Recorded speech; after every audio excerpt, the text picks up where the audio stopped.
সূরা Balad বিসমিল্লাহির রহমানির রহিম। পরম করুণাময় অসীম দয়ালু আল্লাহর নামে শুরু করছি। শপথ করছি এ নগরের, যেহেতু তুমি এ নগরের অধিবাসী। শপথ জন্মদাতার এবং সে যা জন্ম দিয়েছে। মানুষকে আমি শ্রমনির্ভর করেই সৃষ্টি করেছি। সে কি মনে করে যে কখনো তার উপর কেউ ক্ষমতাবান হবে না? সে বলে আমি প্রচুর অর্থের অপচয় করেছি। সে কি মনে করে যে তাকে কেউ দেখেনি? আমি কি তার জন্য দুর্চক্ষু তৈরি করি নাই, এবং জিহ্বা এবং অধরষ্ট দিইনি? এবং আমি তাকে কি দুটি পথই দেখাইনি?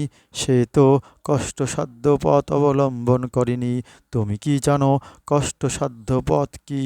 এ হচ্ছে দাসমুক্তি, অথবা দুর্ভিক্ষের দিনে অন্নদান করা কোনো পিতৃহীন আত্মীয়কে, অথবা দারিদ্র নিষ্পেষিত নিঃস্বকে।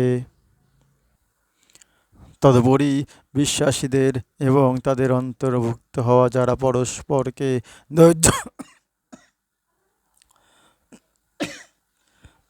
পরস্পরকে ধৈর্য ধারণের উপদেশ দেয় ও দয়া দাক্ষিণ্যের, এরাই সৌভাগ্যশালী।